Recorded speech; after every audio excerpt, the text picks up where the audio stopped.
Let me start out by getting my whining out of the way, because I live in the Seattle area. Close enough to Seattle that I can say I live in the Seattle area. But I am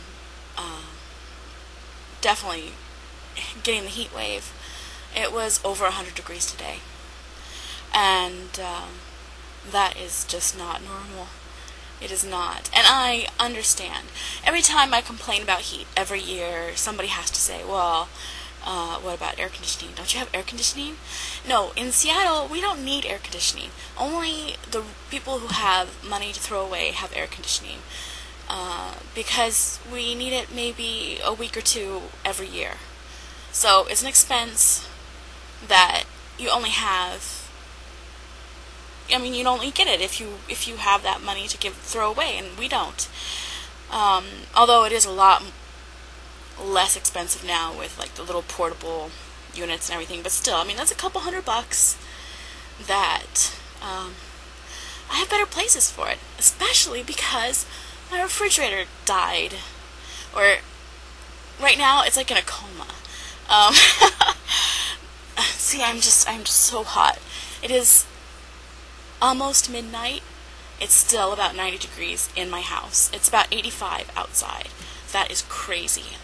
It's not as humid as it was earlier, though, earlier this week, it was like 50% humidity and 90-something degrees, and that was unbearable. I don't live in the Midwest for a reason. Anyway, so my fridge, it's been a little iffy for a long time, and I just have been hoping that it would keep going, but the heat did it in, or I think it's just Murphy kicked my ass, because I'm Murphy's pet project, and it said, oh, it's 100 degrees today, dead fridge. It's mostly dead. And then on Saturday, our new fridge gets delivered, and it's just like the cheapest thing we could find, basically. And which is sad, because I was really, really wanting one of those beautiful French door with the freezer at the bottom, the drawer freezer at the bottom, and then the French doors like this. But they are much more expensive. I was planning on that for next tax refund.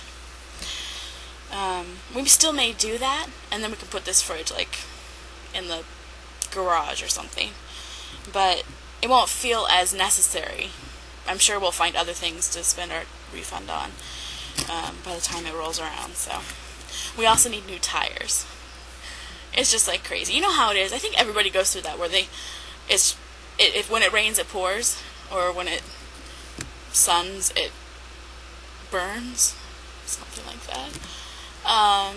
Yeah. So really, I have no point to this video. It's not part of the whole acceptance thing. I guess I could make it about,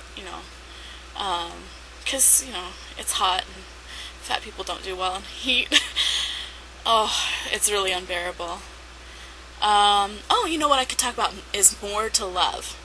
Now, I heard about this show a while back on some forum, some plus-size forum. I have mixed feelings. First of all, it's nice. It's nice there are so many plus-size shows out there right now. It's nice that there's somewhere for it, and so far they're not too terribly derogatory. I watched Drop Dead Diva, and I have to eat my words, because I thought it was very, very friendly, very plus-size friendly. I mean, the fat jokes are still there, but, I guess that's a part of life. It's not like they can cut them out entirely, because they're showing they're showing life. And there are always going to be fat jokes. But More to Love, it's nice that there's a plus-size show, but all of those dating shows, they're sort of out there like,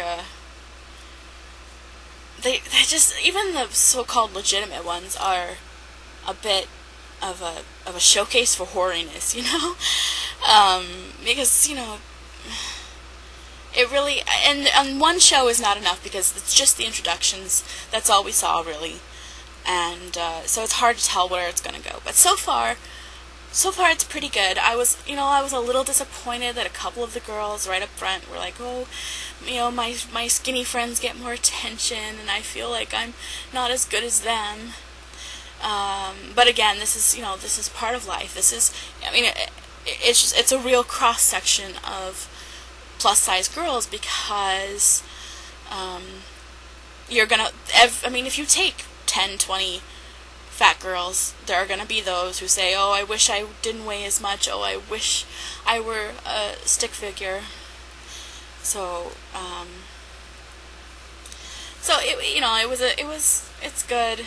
But the good part is that there are the girls who said, I love me as I am. I'm not out there listening to anyone else's feelings about me because it doesn't matter. This is me. And so at least there are those positive ones too. And like I said, that's a cross section. There's the good and the bad. And you take them both, and there you have the facts of life. Right. I am such a goofball in these videos. I gotta stop doing that.